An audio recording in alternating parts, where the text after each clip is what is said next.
Hey, what's up, people? How you doing, guys? It's been a long time. I'm so sorry. I'm really sorry. I thought I'll be able to do a video every while, like maybe every week or something like that. But the work make you really, really busy, especially when you're doing a lease purchase. It's a challenge. You really need to keep up more time. It's not like like a company driver. You're technically actually you are an owner operator, but you don't own your truck. So let's not take that credit from the owners who own their own truck and their own trailer and their own dot. Or you don't need to have your own dot to run a truck. uh, to get your own. Who done it in the past and who still have it right now, he's a winner. Who's thinking about doing it right now, I'm sorry, that's a stupid move. I'm sorry for my word, but that's a stupid move. Don't you ever think about doing it right now. uh, let's talk business. I'm not the best businessman, I'm not the best business guy who's gonna talk to you guys. I did come to drop downs and go up. The last video when I made, I was still in a hotel waiting for my truck.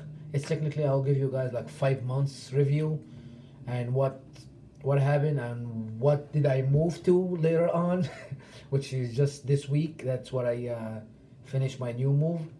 So that day I was waiting for a drug test to come up because my I had a surgery before and I was taking a medication as a it was drug there was drug involving this medication, and they have to wait for the doctor to prove it, and that take like a couple days. So anyway, for the equipment itself, I spent the whole day. I think I posted a video for you guys on Sunday. The Monday, the second day, it was I was waiting to get a truck.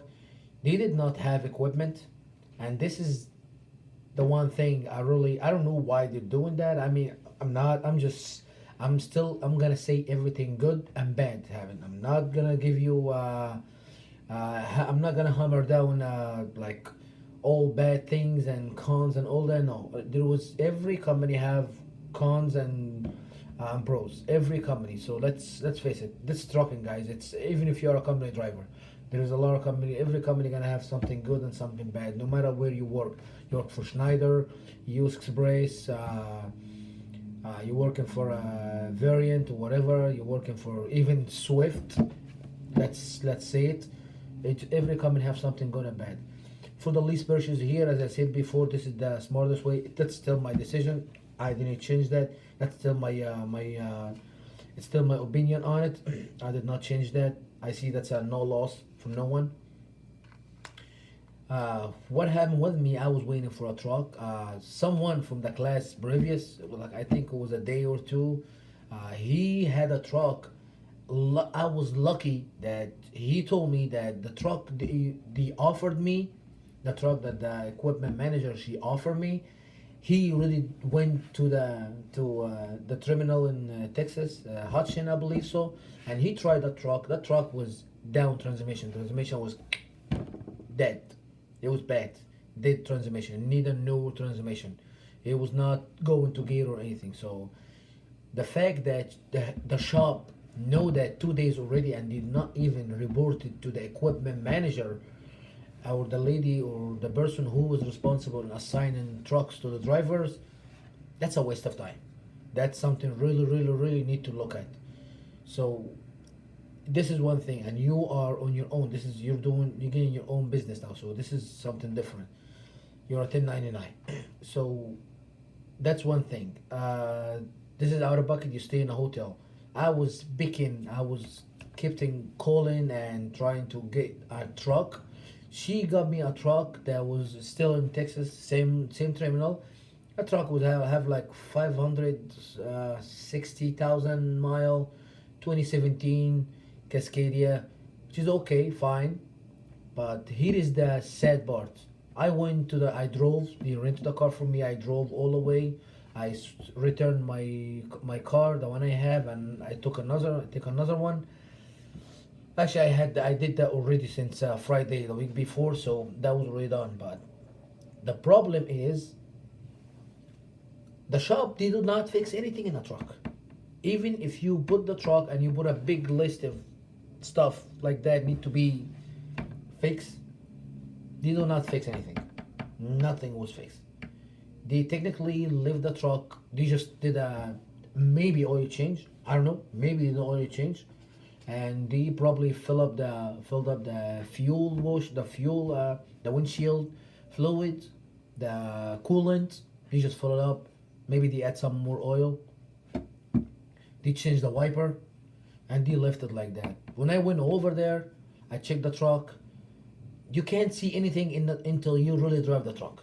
So, and not driving within 10-15 mile around, that doesn't count. You need to get a load. The truck need to be really in active working mode, not just a test trip. So what happened, I took the truck, I found some stuff as far as I can find at the moment. I asked him to change the fridge. Actually, the guys in the shop over there, they were nice.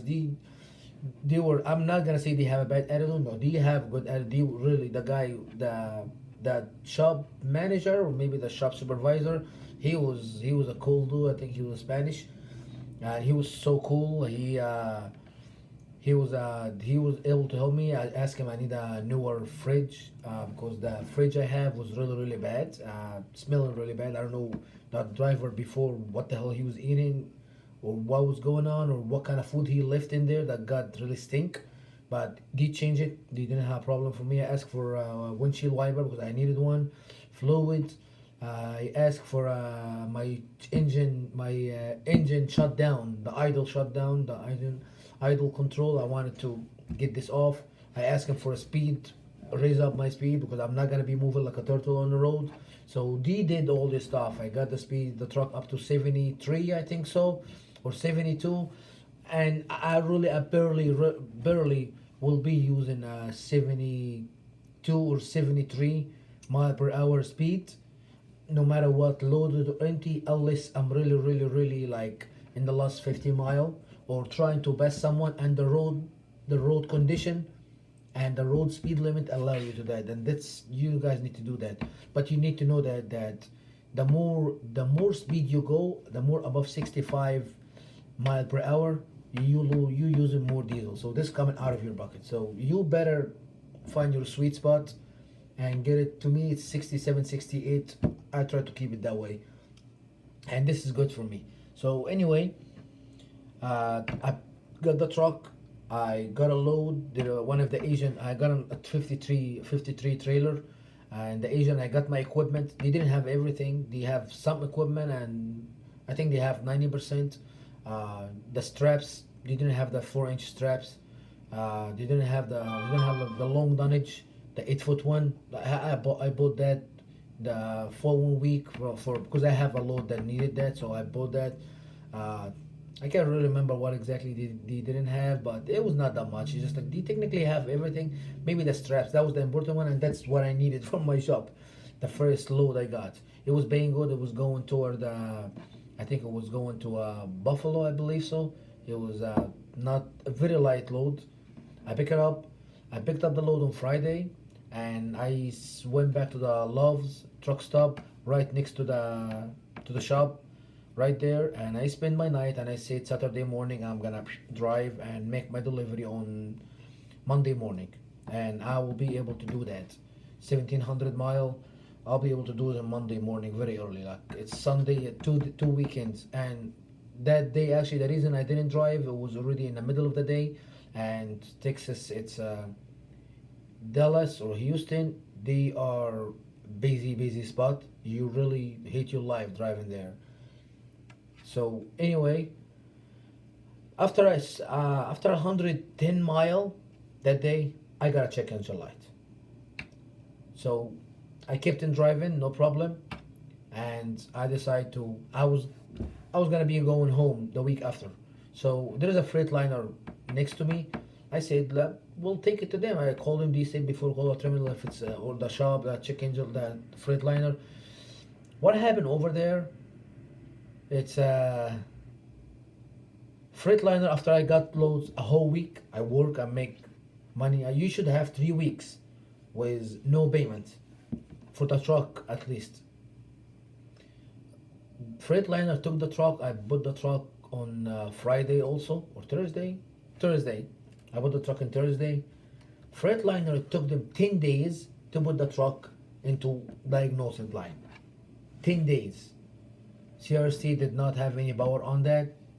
Obviously, if you really need something like that, you better take it to CRST shop. But since they don't really have educated people on this check engine light and this technician problem, it's a dead head. So you're gonna have to take it to a dealer. The shop, I stayed home for 13 days sharp. 2 week I'm home, and then finally, and I have to call every day until I was able to get the truck. And I even told them that the optimized idle, which is because this truck they don't have APU anymore. You're gonna be killing yourself if you really don't have a heater, if you did not set up an APU or inverter or something like that, or you have an optimized idle to cool the truck for you in the summer or warm it up in the winter time. Anyway, it's the dealer said that they did everything, but they did not do everything. The truck I have, that's what I find out. Whatever the driver before me, and I'm really saying that over here because I just wanted to, if by luck maybe he know that, or somebody told him, or whatever, who know himself. 401700. It's really bad move that you steal something from a truck you don't own. He stole the inverter. Like, that's not yours, buddy. You don't own that. You should not steal that. You should not take it. That truck had it. And the reason I'm saying this is steal it because the shop said we have one. We installed one in the truck. We know for sure the truck had one. But we didn't check it after he delivered, after he dropped off the truck. So anyway, a thief, you can't do anything with him. So anyway, let's get back to the one. I told you that I kept on taking loads, and the lady in contractor relation, she was really so helpful with me. I called her because I was broke. I was going minus. The money I make on loads, it just going minus. So I was able to pick up load. I took a load to Nevada, and that's a place, you guys, if you're really gonna go with CRST, try not to go Wyoming, Nevada, Utah. Try not to go to California. Try not to go to Washington, Alaska, Oregon, the Dakotas and Idaho. Try not to go over there because you're not gonna have loads. CRC have no loads over there. They don't really work over there, and they will tell you that. So I mean, they don't really say it 100%. They just try to. It's this place of 35. That kind of swimming words. It doesn't really work hard. You need to give me specific places you're weak on. That's it. Just tell me that I'm weak here. The problem is I have a DAT load board. It's my DAT load board, my account. I was trying to get loads on it, but they did not. That's the problem. They did not help me. Seriously, they were there was a lack of communication. Nobody picking up the phone. I believe everybody pretend that they're busy, but it is what it is. It happened. So it's done. I stayed there for 3 days, and I have to head all the way to Salt Lake, Utah, from Nevada, from Reno, I think. Oh, it's Elko, Nevada. I have to no, actually it was Walls. I dropped in Elko, and I drove 40 mile to a truck stop. I got my 34-hour, and I picked up a load from the load boards. All that, the whole week after that, from Nevada, I didn't take anything from CRC. Didn't have no work over there at all. Nothing. So I went to Salt Lake. I did hit 320 mile to pick up from Salt Lake. I was going to Afton, Wyoming, and from Afton, there was no load still. Every agent you call with CRC, they were like, oh, I'll see, I'll put you on that. But there's one thing, guys, there is a favoration in load board and with the company. It means if someone do you know better from that place and he's been working there, he will get the load before, even if you called him before him, he will get the load. So that's it. I heard that from couple drivers, not just one. So in case anybody with CRC said no, I heard that was multiple people. They get the same thing by themselves, and I tested. I called for a load, and they were like, "Oh no, there is nothing." And the guy was standing right next to me. He called for the same. They were like, "Oh, okay, I got something for you right here." Like I called you just right now, but that's the reality. So that's gonna happen, and I believe that because I was new to them, so they didn't know me, and they know the guy. Maybe it's only one load, but still, that's a shame. You're not supposed to do that. You don't own this load. It's whatever the driver available for it and he's ready to go, you give it to him. So anyway, the other thing is, I did hit from Afton, Wyoming, all the way to Louisville, Wyoming. That's 20 miles from the Montana border. You go and cross the Yellowstone and all that. And I went over there and I picked up a load that was going to Virginia. That's also through that load board. And then I said I'm gonna have to take my truck to the shop because when I was waiting there, my truck lost the coolant fluid. In 1 month, actually in 2 weeks, I spent over $135 just buying fluids and put it in the coolant tank, and it keeps draining. And the second day in the morning, it's just all in the ground. And this is one thing. These stuff were supposed to be checked in, but whatever because you start driving the truck and the truck start moving and the line start going in, it just that's what happened. So things gonna show up after you drive the truck. This stuff from a mechanic, someone who's been doing diesel for a long term, and I really trust his word over anybody else. He said if they really diagnose it right and they put really good pressure, they will find the leak. But they did not find it. The leak was really killing me and making me really losing a lot of money every other day in the morning. Like thanks God I have like good thing I have this kind of habit. I always have extra stuff, extra fluids, at least 2 or 3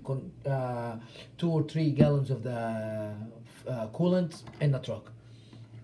Uh, the other thing is, I put the truck in the shop after delivering that load. There was a loss. I did not expect any money coming from there because I need to. I was did hitting, fueling out of under cart, out of bucket, technically, and they just pay it right away. As soon as the money comes in, you just pay it. And I put the truck in the shop. 2 days it was done. The people in the shop in Pennsylvania, in Carlisle, they were nice. It's just they not experts. That's it. They're nice. They're not expert. The person, one of the gentlemen over there, I think he's the older one over there. He changed my tires. He put 4 new batteries. He put a lot of stuff.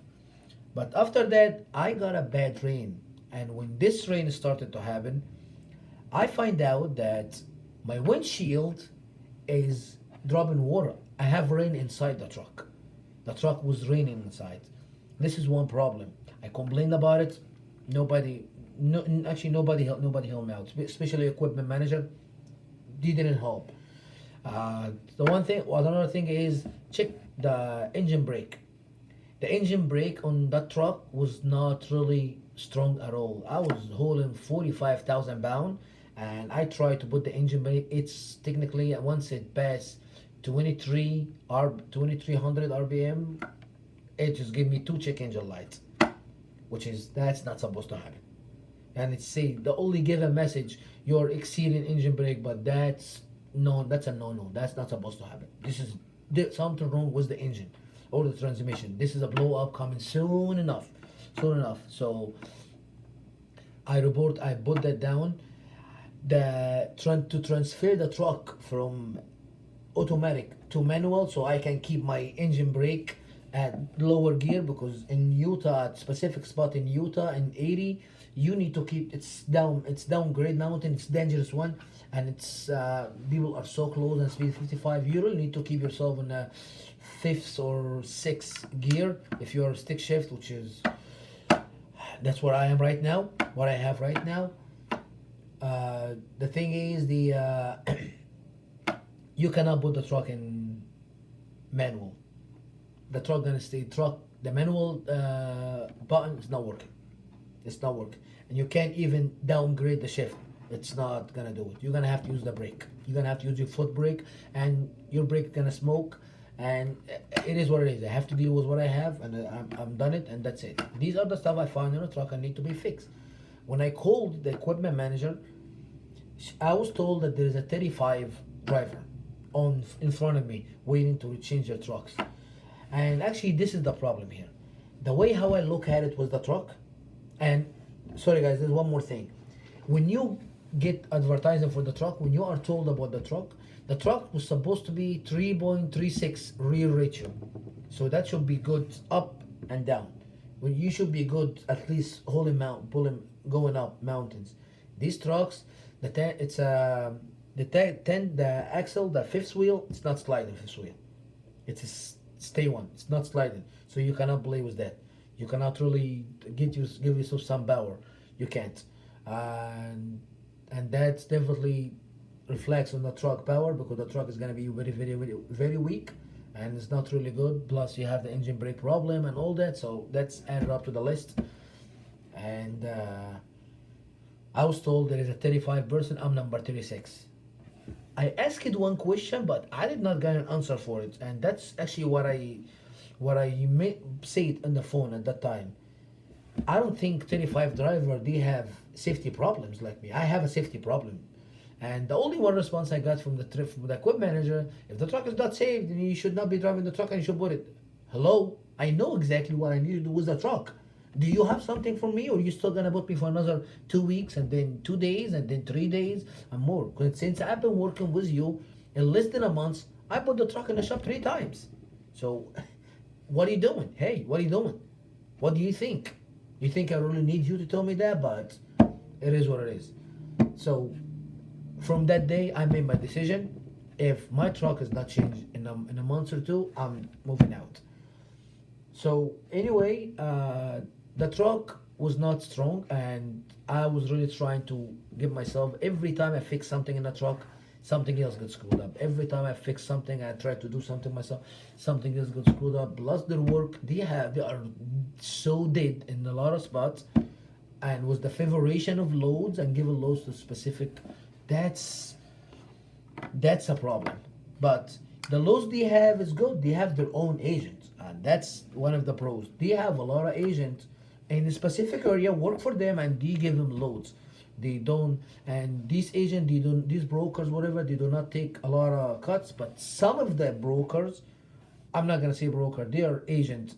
They are, they will give you only lumber, and if you work with CRST, you maybe know, and you run Northeast, you run Delaware, you run South Carolina, you run Georgia, North Carolina, Virginia, PA, New York. You might know who I'm talking about. There is three specific agents, two male and a female.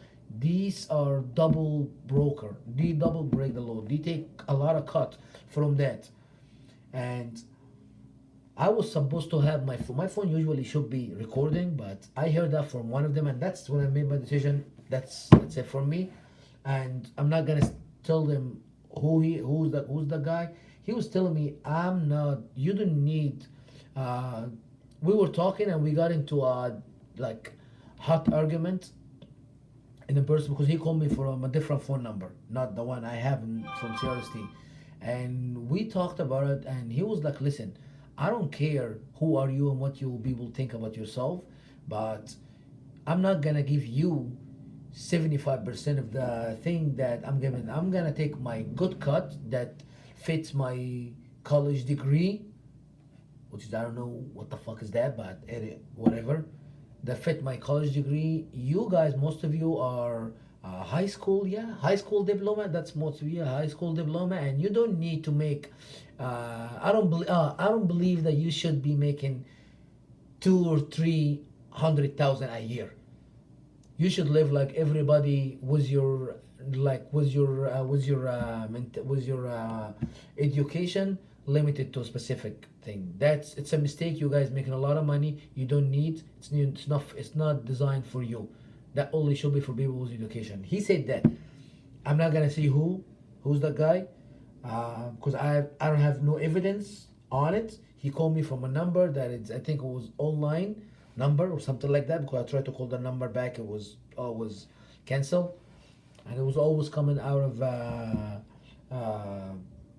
out of I think it was a mass or main, something like that. I forget exactly, but it was coming out of that thing. The other guy, he always will try to screw you up. He will try to give you a load, and he will say, "Yeah, I bought the line hole, the fuel surcharge. I had the tarping." He wanted the load to be tarp. Okay, did you pay for tarp? Yeah, it's included with the line hole. No, you dumb. It's not supposed to be included in the line hole. It should be mine, and that's what you are told with CRST. And this is the problem.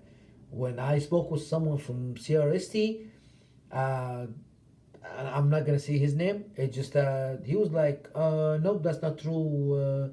Torb it included in the thing, and it can be. No, that's not what you said in the beginning. And all the companies know that Tarbin and fuel surcharge for lease purchase or owner. This is technically for owner, or for lease purchase is for owner, and for company driver, Tarbin is for the driver. Tarbin is for the driver. It's not for no one to share. Company does not need to share my tarp price with me. I'm the one who did the tarp, not you, not you. So it doesn't matter. So anyway, guys, I made my decision that day. I don't want to go to too much. It's just but other than that, they have work in specific spots. Maybe it was not working fine for me. Uh, I went to California. I stayed there for 7 days. I have to do that 900 mile to pick up a load, to get the fuck out of California, because the work over there, the way how I see it, and the way how really common sense and smart companies does it, and that's I know a lot of companies do that. They do not send drivers to specific location, even owner operator. They do not send them to work unless they have something out of it, and they tell the owner or the driver or the company driver he doesn't care. He get paid mileage, so it doesn't not a problem. But for other company, I know a lot of lease purchase and a lot of owner operator. They work. They will like my company will send me to that state. Do you know I'll be able to pick up something. They will pick something for me. They will figure out something to get me out. At least give me good in fuel. And that's an owner operator, guys. So that's what they need to do, CRST. You need to work on your agents on these spots. Send some of your people who sits in the office, or send someone, hire someone specifically. Let him travel all these states and talk to people and talk to customer. If I'm an owner operator, I have my own. Let's say I have my own truck and my trailer, and I have my own DOT. If I am willing to go to customer in these states, and that's what I saw over there. That's what I saw. If I am willing to go to company and talk to them and offer my business and discuss, negotiate rates and all that, that means it's possible. There is work. There is a lot of work. California have a lot of work. Washington have a lot of work. Wyoming have a lot of work. All these places have a lot of work. So why you don't have work? It's just because you're not going over there. The work, and don't relay that on. That's the problem. They try to relay that on. The work is not strong over there. It's just you didn't know how to run work over there. That's it. You didn't try to get work over there. That's all. You did not try to get work over there. You maybe don't want to get the work over there. In the winter time, I will not be going to these places. That's it. I know myself.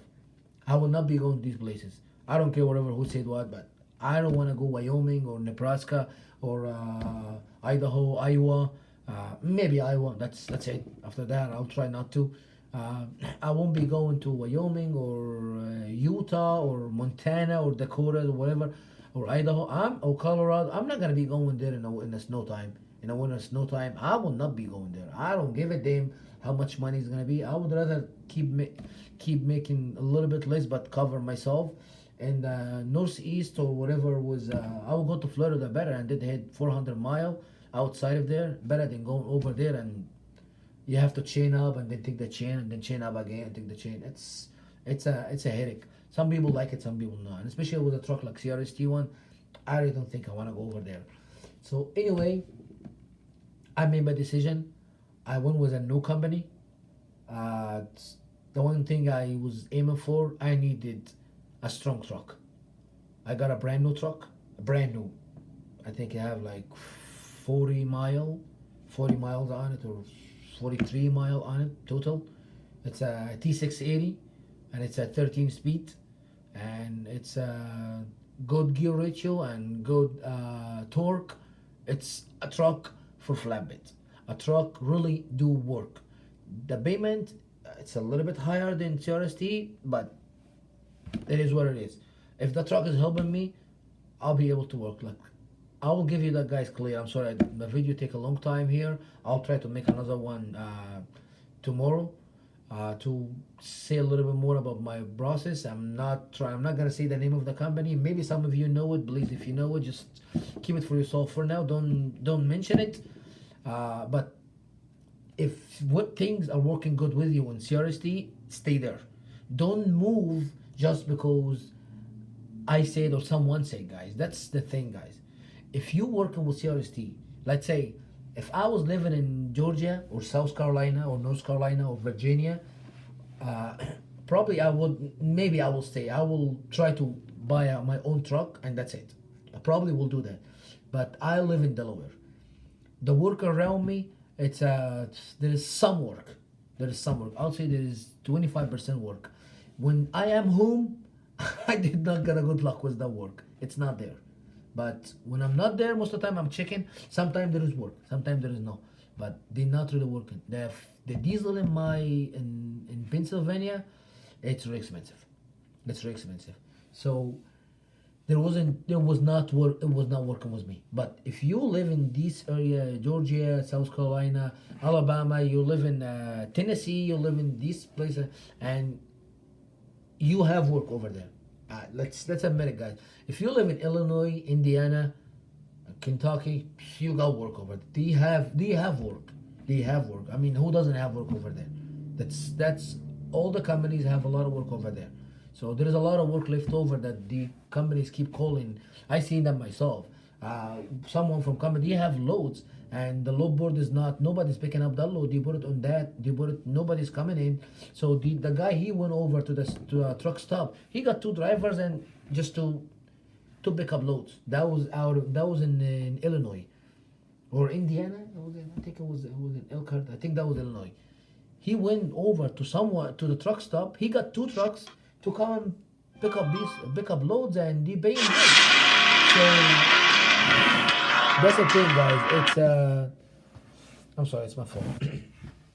That's the thing. There is work in some place. So if you work with CRST, if you're happy with your truck is good with you. You don't have the same problem I have. You are able to manage, get the truck in the shop with time. Let me tell you guys that I put my truck in the shop for 8 days. I took my kids on vacation on August. That's after getting my lease 2 months. I went on a vacation and said, let's take the wife and kids, go vacation, whatever. I put the truck in the shop for stuff to be fixed. And nothing will fix. Technically, they changed two small stupid stuff that doesn't really take 30 minutes and they did not really do anything extra. The work I have to get it done, the coolant work that need to be done, it was done in a TA shop that's 6 miles from my home. That's I have Flying J and TA they're right there and they have shops. That work was done in TA. I refuse to take it to Carlisle. It's 130 miles away from me. I'm not gonna go over there and then I have to take a bus and come back. I'm not gonna do that. I will fix it right here. I take it before and nothing happens. So no, you pay for an external shop. I'm paying for this maintenance, so it is what it is. Fuck it. Anyway, if things is working for you good, just don't move, please. Keep it and try to stay away from higher payments. If it's not working for you, if it's really going bad, I moved, but I did have to dig and research a lot. I asked a lot of my friends, and I know friends who work in this company and who's able to drive stick shift. If you don't know if you'll be able to drive stick shift, don't do it. Don't do it. It's not gonna work with you unless you try it. This nowadays with the higher fuel price, you really don't want to mess with a stick shift and keep like spending. If you can manage your shifting and your truck, this is gonna be your truck. You're gonna be damaging a truck and losing a lot of fuel. So this is one thing. So, but anyway, it's that's what happened with me. I did got good days, but definitely the bad days was the really one that make me move, that make me take my nap out. So anyway, it was a pleasure talking to you guys again, and I'll try to come back again with another video. If and as I said, if things working with you fine, just stay where you are. If you're not and you really need to move, try to look for companies, and I'm gonna tell you about the company I have once I really start. I'm gonna give you the name maybe in my next video. I'm gonna say my name, the name of it, and the process, the same thing I did with CRST. But if not, if it might not be working for you, it might not be working with someone else. There's couple companies outside, they do have lease purchase for flatbeds. I don't know about them. It just I heard about Nova Lines. I don't know. I heard about them, but I'm not really interested in a foreign company, honestly. Especially if it's not run by who live in the states. But anyway, it's different mentality. People are happy with some. A lot of people are happy with it. A lot of people are not. So anyway, guys, if you're really happy with where you're at, just stay where you're at. Don't move. If not, just try to dig, research which place exactly you wanna go, and things should be different. You should be getting different different opinion, and you can also consider my opinion if you want. But this compare the world, look up yourself, and who knows, it might work for you. After all, guys, we are trying to get ourselves to a good living, good future for our kids and our families. And me myself, I'm trying to make sure that my kids will not face the same thing, like will not really have the same problem like I did right now. Was working, was the job, going from a company to another, looking and getting stressed out all night, because lease purchase, it's a stress, it's a stress, guys, it's a stress.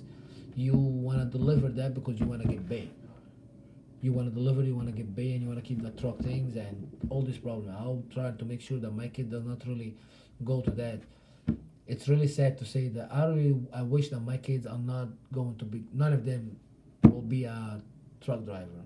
So I hope that they never. I hope that my son, he never think about that.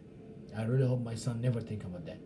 It's it's gonna be, unless the business, unless I create a company for him and he become his own. But after all what we doing here, it's for future, for better future for our kids. So it was nice talking to you guys again. Uh, just I appreciate for your comments and your likes, and whoever who subscribe with the channel. I really appreciate that. Thanks so much. I didn't really do that channel for anything. I'm just like giving my opinion and trying to tell people what's going on. Just keep up, guys, the good work, and we'll talk to you later. And I'll try to put another video tomorrow about my new company. And as I said, if you know it, that's it. Just keep it and don't say it, please. Thank you so much. Have a good night.